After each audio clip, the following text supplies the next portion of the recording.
This podcast is part of the Michigan Sports and Entertainment Podcast Network. Go to michigansportsandentertainment.com for more great podcasts. Welcome back to another edition of Pistons Thoughts. I'm your host, Jordan Letterman, with our partner, Chris McClellan. What's up, Chris? What up, everybody? The season is over. Damn. Let's rewind a second and take a look back at how we got here. Okay, let's do it. Starting last summer, the Pistons made some big changes. They revamped the entire coaching staff. They brought in Dwayne Casey and friends. Right. They revamped the entire front office. They brought in Ed Stefanski and friends. And they made some big moves. And one move that I absolutely am so happy is the huge revamp of the training staff. Okay. Arnie Kander is back as a medical consultant. You know, he is the reason that Pistons historically have been so healthy for the most part, right? But arguably the biggest move they made is they brought in the reigning coach of the year. They actually brought him in before the awards ceremony. Yeah, because then he went back to Toronto. Was like, fuck y'all. Fuck all. But everybody here. everybody knew that he was going to win coach of the year. So the Pistons mean business. And anybody coming at Tom Gores saying he's not trying to win, last summer was a huge example of why you're incorrect. And I believe that Gores is really serious about this. He'll throw the money at who he needs to, and let's see what happens. So add the new coach Casey with some really small, low-risk, medium-sized reward moves by the front office, and you got yourself a fresh outlook for a new season with full of hope.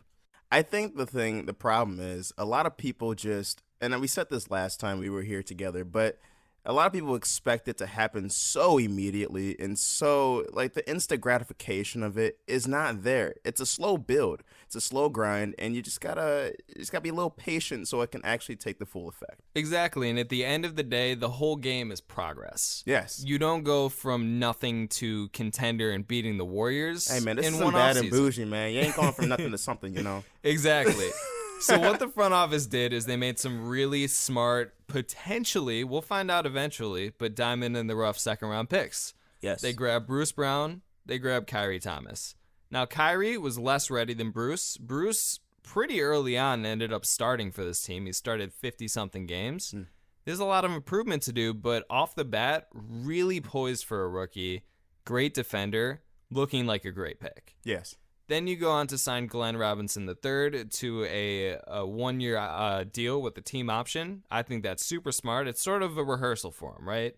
Low risk, low money. It didn't quite work out. I'd be shocked if he's back, but I think that was a solid move by the front office.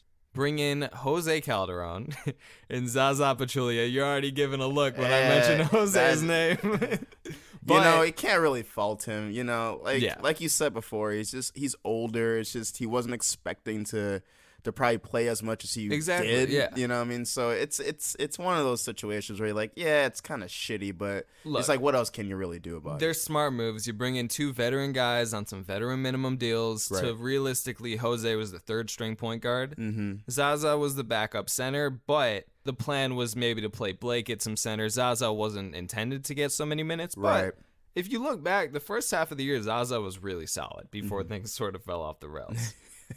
Another silver lining going into this year was you had a full healthy offseason for Blake. The first one for him in years. And he came out the gate looking like an MVP. And I still, even at the end of it, I can still say with confidence, he should be considered. And I know Giannis and Harden and all those guys with the Warriors and whatnot, they'll, you know, I agree that they deserve it more than him, but he needs to be in the conversation. What he did for this team is insane. But he had a full healthy offseason. He improved his game. He completely remodeled his game. And he was a beast. So the Pistons got off to a hot 13-7 start. And everyone's warning me. I'm warning me. Don't buy in. You know, not don't buy in, but don't believe that they're going to end as strong as they start. Because this happened last year, too. The Pistons got off to, I believe it was 14-6 start. This year, 13-7. It's looking like it's going to be a great season. And at the end of the day, it was an improvement. So I wasn't wrong for believing in this team. But the problem was injuries, again. And that's been the problem of this team for the last couple years since their last playoff appearance in 15-16. Ish goes down. Reggie wasn't really healthy until later, mid-January. And Arnie Kander warned us, the coaching staff warned us, Reggie wasn't going to be super healthy, get all his strength back in a while, because he had a full offseason, unlike Blake, rehabbing. He didn't compete in any basketball activities until training camp, I believe. And it took him some time. And the Pistons really plummeted when Ish went down, Jose got more minutes, and Reggie wasn't Reggie yet. Yeah, I mean, I think it still was a great season despite all that. I mean, look, we made it to the fucking playoffs. I mean, whether we made some noise in that or not, the fact that we even made it and we still kind of held our own a little bit, I think it's a vast improvement. And I think, despite all the, the obstacles and the troubles and maybe even the tribulations of getting there, we still made it. We still make some noise. We got a taste for that blood. Now we're like, okay, let's go into the new season with a whole new game plan of how we can tackle that and make it back to the playoffs. Exactly. And the Pistons were 33-23 with Ish healthy in the lineup. So if that doesn't tell you that without injury, this team was not getting the 8th seed. I mean, they were solidly in the 6th seed before they collapsed late in the season, but that's a conversation for a little later down the road. So we're inching along to the trade deadline. We're not really solidified in the playoff picture, but we're not far enough out where it's over and you give up and sell. But the Pistons half sold, half bought. And I know we had a trade deadline podcast, but I think these were brilliant moves. Really smart. Again, the front office is making, with their limited flexibility, they're making really smart, low risk, medium reward moves. Not high reward. None of these are high reward moves. But, there's some reward here. You trade Reggie Bullock, who you assumed you weren't going to have enough money to keep. His value might have taken a little hit playing for the Lakers, and they didn't make the playoffs. No one saw that coming. But the Pistons get Svi Mikhailuk and a second-round draft pick for someone who is most likely leaving. I hated the trade at the time, but when I took a second to think about it, I was like, okay, this was a smart move. You get another second-round pick. You get a young guy, Svi, who a lot of our beat writers and a lot of Lakers fans were super high on. Yeah. And, this is a kid with some, relatively high upside for the cost of nothing. Right. Then you trade Stanley Johnson, who realistically... That was crazy. Look, I love Stanley. I will shout Stan will take overtime until I die. But Stanley offensively wasn't cutting it. Defensively wasn't making enough of a difference this year. Other than we can talk about the Raptors game where he absolutely destroyed Kawhi Leonard. And I wish he was here for that. But at the end of the day... Stanley wasn't making any improvement. I mean, it really looks like from season 1 to season 4, there was like no improvement. And I'm sure there's a lot of blame on Stan, justifiably so. I'm sure there's a lot of blame on the assistant coaches and development team, and it just wasn't working with Stanley. So you swap him for another pretty raw, lengthy Thon Maker, who has his issues, but at the same time has an extra year on his deal, team-friendly contract. Huge improvement for the team. I mean, my God. He came out the gate just hitting right threes. Away. I know. You know what I mean? And then in the playoffs, he really couldn't hit a three to save his life, or my life. But at the same time, similarly with Svi, it's a raw talent, a little further along, but a raw talent who can improve a lot. And with the right, like you said, the whole new coaching staff. Yep. That development's going to be crazy. Man, something Dwayne Casey said at the end of the year was just that the development programs this year are crucial to them. Yes. And he has a history in Toronto of developing these young guys. OG Anunoby, Fred VanVleet, Pascal Siakam, all those younger guys really rose up under Casey. I mean, so did even DeRozan and Lowry. They got so much better under Casey. And a lot of that has to do with their assistants, but I trust and I'm so excited that the Pistons are taking this seriously and developing their young guys this year. Well, they have to. Even Dre, if you look at Dre, I think his whole fucking game changed since Blake came in the picture, Casey came in the picture. You see a little bit more, a little more tenacity with him. It's a little crazy. More drive, you know what I mean? Like a little more consistently. Right, a more consistent I want to win kind of attitude. And there was one game in the playoffs, I was at that game, game 3, where people were killing him. He had a terrible game, but it wasn't a lack of effort for the most part. I think it really seemed like he was like trying too hard and playing outside of his game. That shit, yeah. And, I think that's something that he continues to get better at, and we could talk about Drummond all day on here. I think that he improved so much, at least on the defensive end all year. On the offensive end, he got smarter too. I don't know that he got better, but he got smarter. He took better shots, more efficient shots for the most part. And on the defensive end, he became a really crucial key, as he should be, to this defense. His help side defense got better. But at the end of the day, if you're a Pistons team, as we are, who cannot for the life of you stop dribble penetration, it's going to take your big man out of position, and he's not going to look like he's in the right place all the time because of that. Right. So now we fast forward a little bit, post-trade deadline. Pistons go on a huge stretch. They win 12 out of 15 games. They're solidly in the 6th spot, and it looks like this is, we're not really in striking distance to 4 and 5, but there's an outside chance. But at the very least, we're in the 6th spot, playing the Sixers if we have to. It is what it is. And then they collapsed. I mean, it just completely broke down, and this is even before Blake got hurt. All of a sudden, the Pistons are stumbling their way into the playoffs. They're coming up short in the biggest games of their season. Look at the Heat. Look at the Nets. Magic, too. The Magic, the Hornets. Just look everywhere. Well, they won the Magic game. But look everywhere else, and they're coming up short against every team that they need to beat, either ahead of them or behind them or whatever. They completely fell up short. And it was so disappointing. Dude, that was some crazy shit. I was like, I was shocked. I was like, this is unbelievable. If we literally get knocked out the playoffs after being solidly in that spot or the 6th spot for like what, weeks? I'm like, it was a couple weeks. Dude, that's like that's literally the definition of getting the rug pulled from under you.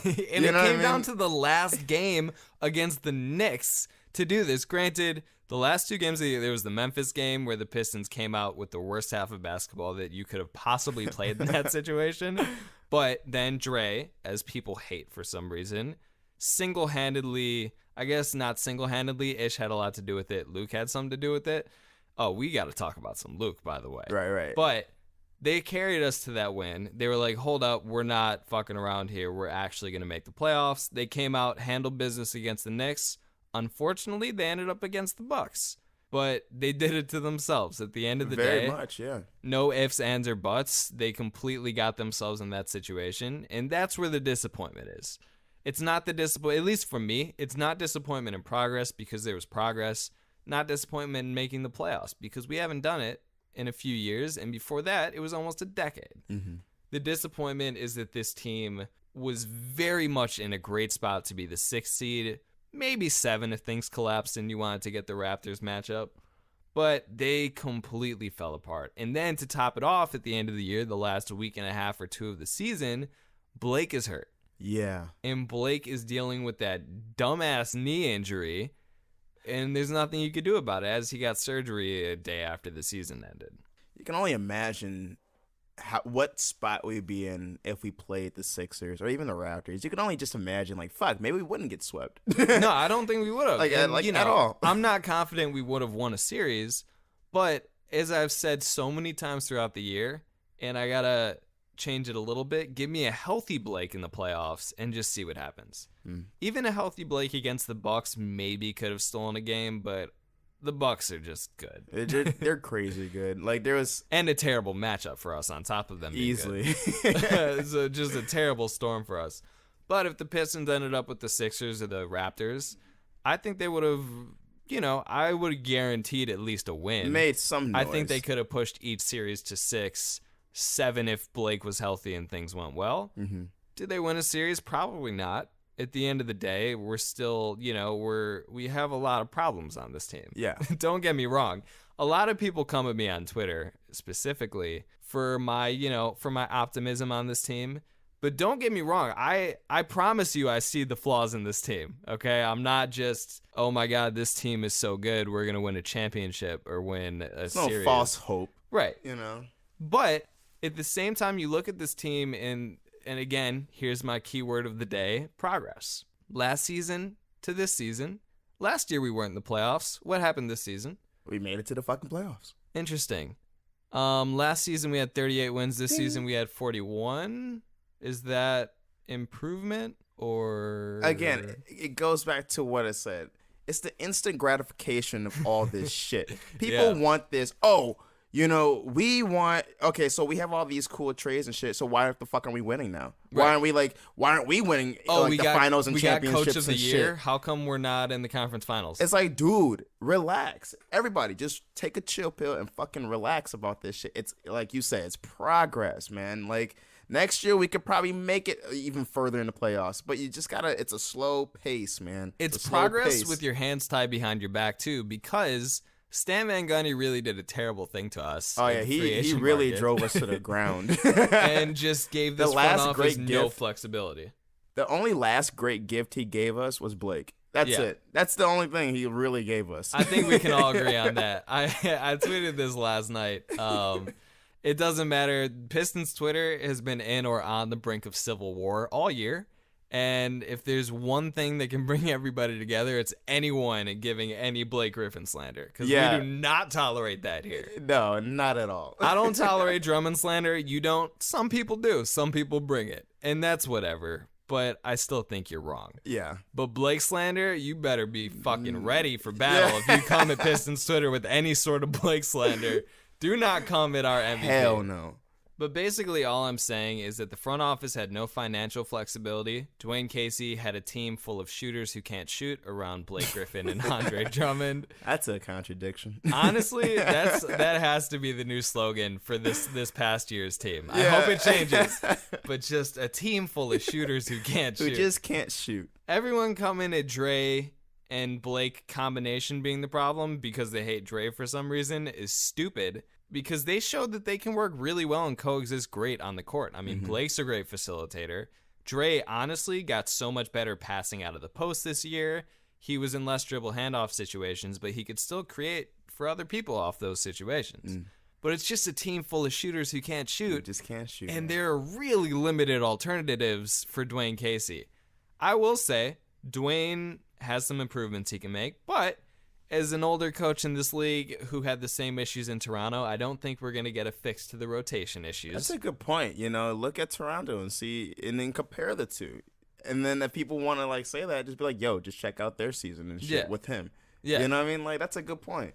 And I just think that progress is progress. And progress is good, especially when you've been stuck in mediocrity for a decade. Yeah, as long as we're not going backwards, I say we're winning, man. If he came in and it just totally was still collapsing even worse than Stan Van Gundy, then that's a problem. But if any sort of improvement is amazing. And it's amazing for this team. Exactly. It's a seed that's gonna flourish. And the reason that I have high hopes for this, for this coming year, and this isn't even the big year. The problem is Blake's age clock is ticking. He's getting older. Yeah. But the Pistons are going to have a ton of flexibility next offseason. They don't have it this offseason, and we'll talk about this in our offseason episode coming soon. But the Pistons have a few key expiring deals that they can probably get rid of. It might have to wait till the trade deadline. Maybe they can make something happen on draft night. But at the end of the day, they're in a much better spot financially this year than they were last year. And they're going to be worlds better next offseason compared to where we've been the last 3-4 years since Stan has tied our hands with these terrible contracts he's handed out. And now a quick word from our friends over at Lap Traffic, because we have friends now. Wait, we have friends? Yeah. For all the latest NASCAR content, including driver interviews, race recaps, fantasy NASCAR, listener call-ins, and giveaways, tune in weekly to the Lap Traffic Podcast on iTunes or your favorite hosting site, on the web, thelaptrafficpodcast.com, and on Twitter, @LapTrafficPC. Don't get caught chasing the lucky dog. Tune in each and every week to the Lap Traffic Podcast. Rewind, fast forward, I don't know where we're at in the timeline now, but the playoffs were a ton of fun. I know that we got absolutely manhandled by the Bucks, but game one was terrible. Don't get me wrong. It's cool because it got me off in time to watch Game of Thrones premiere, so it's whatever. But game two, we definitely showed some fight in the first half. Second half, all disappeared because Dwayne Casey didn't play Bruce Brown. Anyways, game three, I'm there. LCA is hype as hell. Okay. Pistons Twitter meetup is hype as hell. The Pistons were not hype as hell. The Pistons really did play a great game. As I mentioned earlier, Dre had a terrible game, another loss. But our champion is back. Blake Griffin playing literally on a leg. One leg. He gave his last leg for this fucking team, bro. And he's given everything, and he had such a good game. Lost. Fast forward again, game 4. LCA, hype as hell. Pistons Twitter meetup, not as hype. But shit. Absolutely loved meeting everyone just because there were less people. The people there were hype as hell. It was great. Right. I loved meeting everybody. By the way, side note, as I always do, I can't stay focused on these damn podcasts. It's okay, man. It's okay. I just love my side notes. But I absolutely loved everybody who came out to the games and who was a part of the Pistons Twitter meetups. The people who recognized me standing outside my gate trying to find my cousins at halftime. Love everybody. It was a great time. Honestly, man. Pistons Twitter has grown so much this year, and I think we'll have to do something this offseason, maybe opening night. All I know is Pistons Twitter is honestly becoming a community more than a little sector of Twitter. Right. And it's fucking awesome, man. No, that's I'm so cool, hyped. man. Yeah, man. Pistons, the team is out to get some good shit. Pistons Twitter is out to some good shit. Yeah, we have no offseason Pistons Twitter. Stay ready. But back to the game 4. And this is why I think also the Pistons are not in the worst spot that everyone thinks they're in, because Little Caesars Arena for games 3 and 4, which I was at in the flesh, was rocking, honestly. I mean, they were just like clamoring for something to go crazy about. In game 4, we really got it. I don't want to get into it, but the refs were worse than I've literally ever seen in my life in game 4. Wasn't Blake chanting, refs you suck? Man, I tried to start a bullshit chant because I think refs you suck is weak, but I think the crowd did a great job getting the refs you suck chants on, and Blake getting in on that. Dude, Blake is so fucking funny. If he wasn't the hilarious. MVP already, if he wasn't a bad boy already, that did everything it can to get him into it. But I think that, the Pistons really gave us something to cheer about for the first 2.5 quarters. Not a full 48 minutes, and that's kind of a bummer. But we're ready, man. Yeah. The Pistons fan base is ready. I don't think we've ever been more ready. It's been long enough. We're hyped. We got a glimmer of this. We're ready. Yeah, I think just got to take it, literally come into next season doing way better than we did this season. And that's to say a lot, too. If nothing changed, I think the Pistons would be better next season. Mm-hmm. Things are going to change. I promise change is coming. Again, yeah. I see this flaws. You think that the front office doesn't? I'm just someone stupid who has a Twitter account and watches basketball for the better part of my life.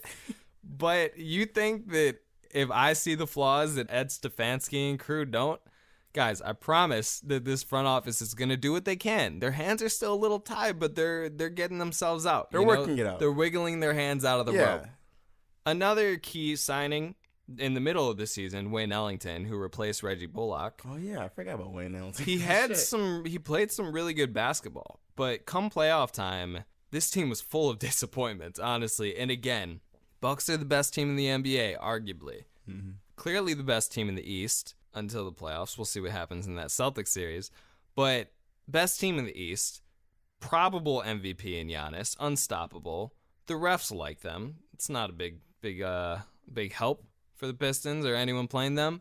But at the end of the day, Wayne Ellington, Ish Smith, Langston Galloway, Drummond for a game. I don't think Drummond had a disappointing series, just that game. All really disappointing. Wayne wasn't doing much. Ish forgot that he learned how to shoot somewhere along the way. Langston went back into his, flamethrower off mode. And it just didn't work for us. Again, a team full of shooters who can't shoot. But that was the recipe for disaster in the playoffs. And I mean, I guess also too, this team hasn't played together in a playoff setting too. So you're gonna have to, as much as it sucks, you're just gonna have to figure out and work out those kinks. Because Wayne and Thon and all of them came later in the season too, and has to adjust this whole new system, whole new team, and then we make it to the playoffs, and now we got that added pressure too. And you're making adjustments in the playoffs. Yeah. I mean, during the regular season, you make adjustments throughout the year, but in the playoffs, you're making game to game, quarter to quarter adjustments. Mm-hmm. And when you're not crazy familiar with your group of people and your teammates and you're all adjusting to a new system, it could get a little complicated. And you're playing one of the best teams in the East. Right. So you're like, who again, terrible matchup. But 2 huge silver linings, and this is the exact reason that I was preaching before the year, get into the playoffs for your young guys. Bruce Brown, Luke Kennard. Valuable playoff minutes. Luke Kennard instantly shined offensively. In the first couple games, he was killing it. The Bucks had the game plan for him. If nothing else, this season and these playoffs showed that Luke Kennard is not a fluke. That's another gift from Stan. Thank you. Yeah. Stan, hey, I know that we all would have preferred Donovan Mitchell at the time. Yes. Maybe even now. But Luke Kennard is the right pick for this team. He's the right fit for this team. He's the best shooter we have, one of the best in the NBA. Don't at me. And he's and he fits. He just now they have the offseason to figure out how him and Blake can coexist offensively with Reggie as well. And then you look at Bruce, who brought his playoff hound dog tenacity and really just showed that like he can do something. And if he can develop some offense this summer, which I don't see why he wouldn't, his form's not bad. He's good at getting to the basket. He just needs to work on his finishing, his corner threes. And with that defense that he has, dude, I'm telling you. He's going to take it by storm, for sure. Those playoff minutes for those 2 guys in particular, fucking huge. You can't put a value on that. It's just, they're huge. And now they know what they need to do. This is something that Drummond, this is something that a lot of players on this team haven't had. I mean, Luke's in his second year. Bruce is in his first year. Even Kyrie got some garbage time minutes. But in their first year or 2, they see what it takes. And they go into these second and third off seasons, which can often be some of the biggest jumps you take as a player, knowing exactly what they need to do. Right. And with Casey's development team and coaches, this is going to be good. This is going to be fun. Yeah, I'm excited, dude. Like, a lot of people aren't for some reason, but you can't not be excited. You can see it.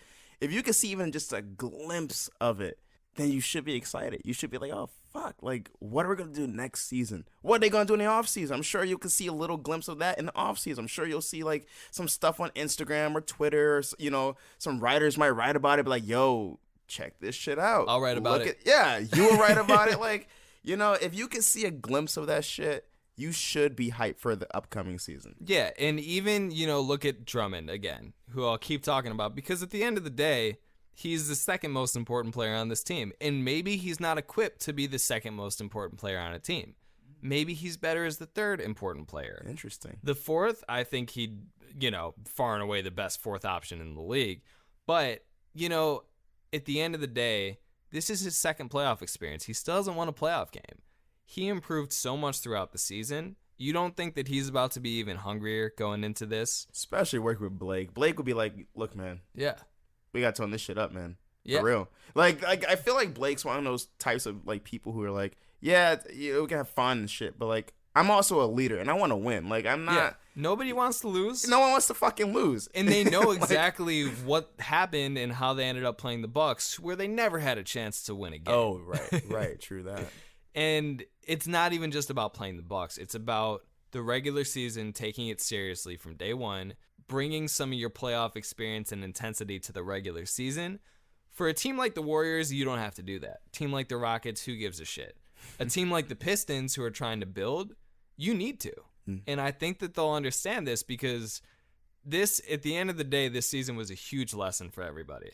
Don't fuck around, because you're going to get swept because you ended up in the 8th spot. Yeah, you can't get complacent once you're in that. Once you're in a really good seed, like let's say like we were in the 6th seed, You can't get complacent, man. You still got to finish out that season, because like what happened, like you said, we got knocked down to the 8th seed, barely got knocked out the series, like in general. Yeah. You just can't get complacent. You can't do that. And that is a learning lesson for everybody too. Yeah. I mean, Blake's the only one who knew that. I mean, Zaza did too. And, You know, he has. I forgot about Zaza. As bad as Jose was all year, and as bad as Zaza became towards the end of the year, you know, that veteran presence is important in the locker room. You see what happened once Anthony Tolliver left us. A couple years ago, things fell to shit because the Pistons didn't have a veteran in the locker room. Didn't have no shooter either. Yeah, exactly.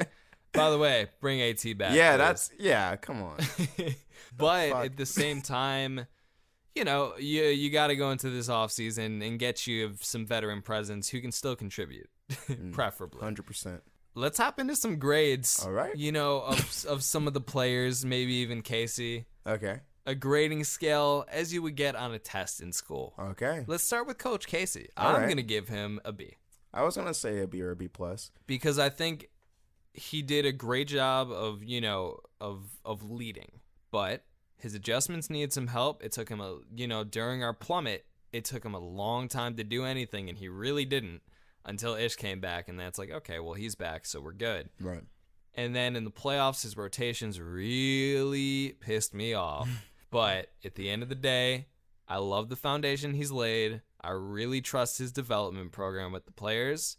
And hopefully someone on the coaching staff can, nudge him a little bit, be like, let's make some adjustments, man.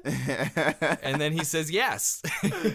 Yeah, I mean, coming into a new team is probably just really hard, but give it a little bit of time. Yeah, you'll probably make those adjustments, like you were saying. I hope so. And hopefully, yeah, like you said, hopefully someone can nudge and be like, yo, man, like, so this is why it didn't work. Right. And you have to expect that he'll come in next year having, reviewed this season as we're doing now. Maybe he'll listen to the podcast. What's up, Coach Casey? I'd love Honestly, for you to hey, get man, an A next year. You're doing your thing, man. We love you. No hate. But we got some notes. But yeah, man, you suck. No, I'm just kidding. All right, moving on to Blake. A+ for sure. I'm going to give him an A, not an A+.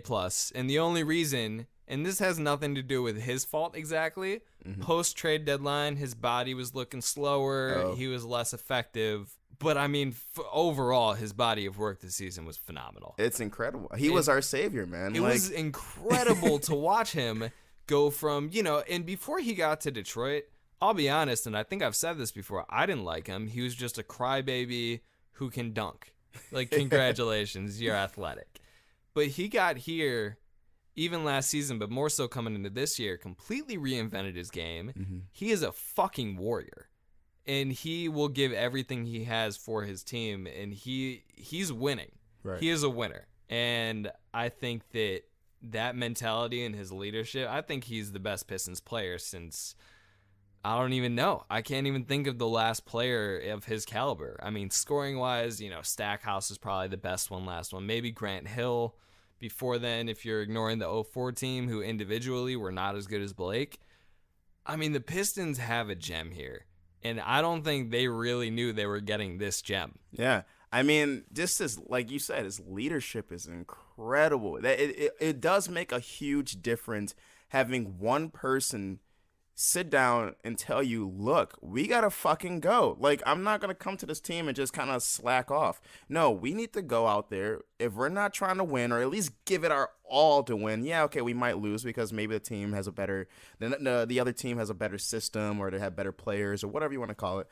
But if we're not going out there giving our 100% passion for this shit, then we're gonna lose. We're gonna fail, and that's not what we want. Yeah, and that's why that's why I give him an A+. His leadership is like amazing. It's not even comparable to what we've seen in the last few years. I agree, and I think that there's one story that really stuck out to me throughout the year. After Reggie Jackson sort of video bombed him after that win, when he was talking about how the team needs to start being more serious and not fucking around, as one of the most poorly timed moments probably of Reggie Jackson's life. But Blake apparently took him out to dinner afterwards, was like, look, dude, like, it's, I'm not mad at you. Like, it's a misunderstanding, whatever, but we got to focus. We got to do this. That's huge. From that point on, that was really the turning point for Reggie, too. And I think that's huge. It was a combination of health and, maybe motivation and figuring out his new role that he had coming into this year. But I think that, yeah, just Blake. Blake is the man. We love Blake. Is dope. Blake is dope. Blake till we die. Speaking of Reggie, what would you grade Reggie's season? And, if you need to, you can split it in two. Okay.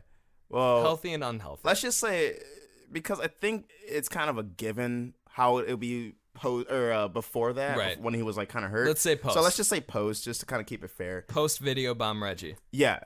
I would probably say a B+. Okay. I'll say a B+. Maybe B to B+. Right. I can see that. I definitely even like when he came back and he was like on the upside of being healthy, it was still a little rocky. But once he kind of figured that out, he was a huge improvement for us. And like, our pacing was totally different. And I think for sure, I would say a B to B plus. I could see that. And I think if nothing else, game 4 in the playoffs, when he went off, he was feeling it. Yeah. I really think that with a full healthy offseason, he can be better. And I made this comparison on Twitter. People gave me shit for it. I disagree with you guys. Why the fuck is people always giving you shit? I think I'm opinions are opinions, people. I'm Pistons thoughts, not Pistons facts. Damn, right. Chill. Get it fucking straight.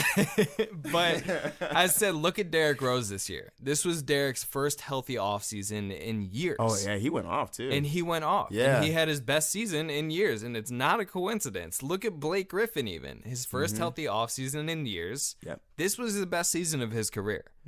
And people are looking at him like, oh, he's not as athletic. How can he be better? Because he had a healthy offseason to work on his game, get better, and that's what happened. And you look at Reggie, who showed flashes all year. 3 years ago, he was a top 10 point guard in the league. He led the Pistons to the playoffs. And I think with the full healthy offseason, if he's still a Piston, even if he's not, but a full healthy offseason, look at his game 4 in the playoffs, and I think we can get closer to 2015-16 Reggie than we've had. Right. And with the full offseason to work on how Reggie, Blake, and Luke can coexist, I think Reggie's on the upside. Yeah. And I would give him a B. I give him a B post-injury. Drummond. Drummond gets a B plus from me. Okay. There was, during the dip, he had his dip as well. But post-concussion, I'd give him an A. Pre-concussion, the mixture of things, it's more fair to do the mixture for him. Opposed to Reggie, I'd say a B plus. Okay, yeah, that's fair. Because I think he improved throughout the year. There was still a ton throughout the year that he didn't quite do correctly, or maybe didn't bring it every night. But overall, I think he did a great job, and I think he really, as well, is on the upside. As long as he works on his post game instead of 3-point shots this summer, we're gonna be in a good spot.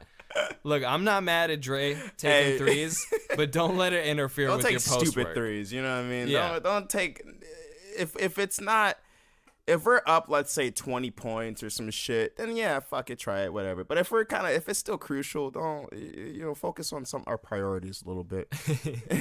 Those are the big 3 grades. We don't need to grade anyone else, but we could talk about that. Hey, you don't want to grade John Lure? I mean, I think that dude, he had a fucking great season. Yeah. I mean, oh gosh, yeah. He sat on the bench very well. Jose. Jose, shit. Fucking clutch. Hall of Fame season. Hell yeah. Clutch as fuck. Secured him in the Hall of Fame. Putting up, 40 points and shit? But throughout the season, maybe. Collectively, throughout the 82 games, maybe 40 points. But I was actually talking about this today. When Stan must have started regretting John Lure's 4-year, $42 million deal. At the time, rewind for a second. Okay. And at the time, I was a fan of this signing. Again, I've talked about this before, how I'm stupid sometimes and I support these dumb signings because I think they'll work and writers hype me up. But John, his first season in Detroit, was playing really well. Slid into the starting lineup, was playing really well. Then he got hurt, was literally never close to the same again. And now he's not getting minutes. Just sitting there wasting our money. Yeah, exactly. He's expiring, so maybe he can be moved this summer. But look at Ish Smith this year again, 33 and 23 with him. That at that pace, that puts you at 46 and 36 for the season, if my math is correct. You're not in the 8th spot at that point, and I get it. Injuries are a part of the game. It's not an excuse. It's just a fact of what happened in our record with him. Ish was phenomenal most of the year. Yeah. But big problem in the playoffs is he could not shoot to save his life. He was completely ineffective in the playoffs. I love Ish. People say he's like one of the greatest dudes they know, and it seems like that from our perspective. I love him, but that's gotta be fixed. If he's going to be a factor, if he's our primary backup point guard, he needs to be able to contribute in the playoffs because that's where we need to be. Yeah, and he seems like the type of guy who would kind of recognize that and be like, "Fuck, I really dropped the ball there. You know, Yeah. like let me kind of shape up for the new season. Like he seems like that kind of guy. I could be wrong. Yeah. I mean, but no, he seems like that. you know what I mean? He from seems the like outside someone perspective. right. He seems like someone who wants to work hard and like if something doesn't go right, then he's gonna do all he can to fix that. Yeah. So And look even at Langston, who terribly inconsistent. I always say that he will get hot 1 of every 10 games, and that might be true at the end of the day. But he had a really nice stretch, and I think that he really started, you know, adapting his game. And when he wasn't hitting threes, he was becoming better off the dribble. I don't have numbers in front of me right now, but he has to be one of the best offensive rebounding guards in the NBA. His threes miss, he gets the board. Someone else's threes miss, he gets the board. I really like Langston.